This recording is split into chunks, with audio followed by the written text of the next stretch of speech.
Hi, everybody. Welcome to the Brain Podcast. On our podcast, we discuss science based and actionable strategies you can implement to improve your focus, eliminate brain fog, increase productivity, and prevent dementia down the line. And as Tiny Habits certified coaches, we don't provide just more information. We also share the ways to implement the best practices so that you get consistent results.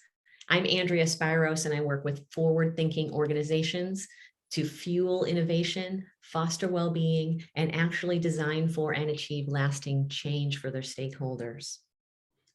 I am Dr. Shabnam Das Kar. I'm a functional medicine doctor. And today we're going to be talking about the Tiny Habits method, what it is and how to do it. So it was developed and researched by Dr. J Fogg. You may be familiar with the New York Times bestseller, Amazon bestseller, Tiny Habits.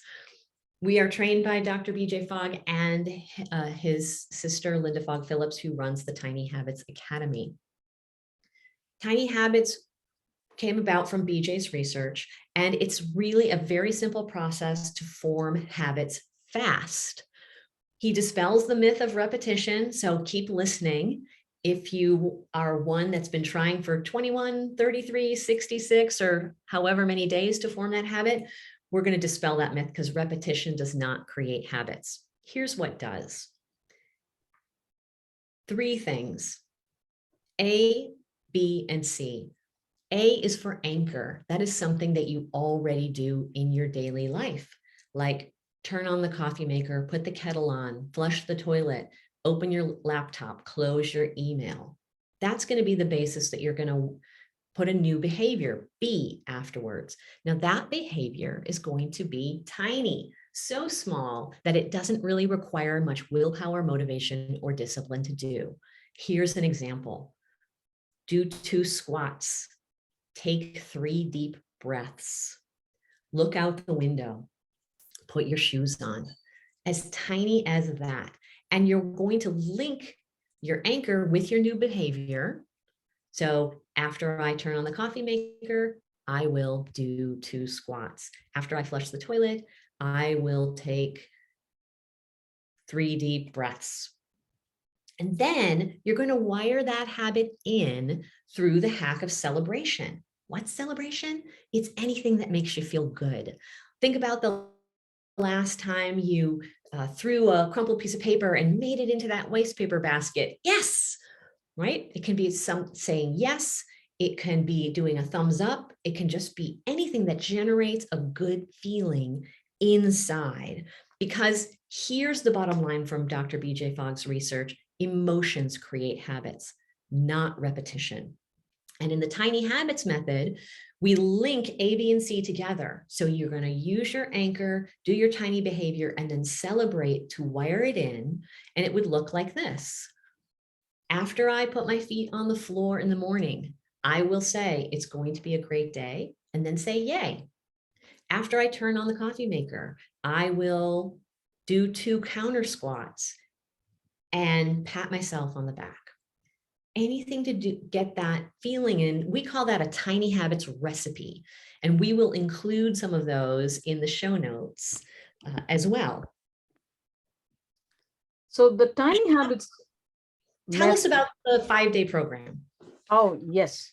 So the best way to know whether this is something that's going to work for you, it doesn't work for you, none of that, is to join for the free 5-day Tiny Habits program. And the good thing is an actual live coach helps you behind the scenes, and it does not take a lot of your time. And more importantly, you will learn how to create habits in many different areas of your life. It's not just about brain health and your health in general, but Andrea and I also share some of our favorite tiny habits for brain health recipes, and you'll find the link to the 5-day program as well as the recipes in the show notes. And Andrea, one thing I get this very often from my clients and patients is tiny. How does tiny work, and why do I need to celebrate? Yes, we hear that all the time. So why is celebration such an important part of this of the tiny habits method? Now, that was something I resisted initially. And what I realized is this is based on Dr. J Fogg's research. So instead of, being skeptical and thinking, oh, it doesn't apply to me, why don't I just try it and see how it works? And it did work for me. So I was introduced to this method I read the book. So I love reading books.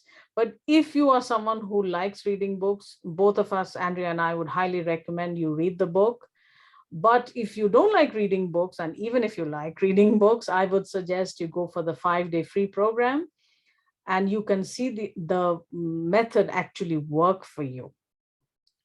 It's true. And as Shabnam said, you get a live coach behind the scenes. It is less than 5 minutes a day for you to learn the skill of forming habits. And habit formation is a skill. So the link to the 5-day program will be in the show notes, as well as a PDF of the top tiny habits recipes for brain health. If you like this podcast, we would love for you to like, subscribe, and review it on whatever platform you're listening to it. See you next time.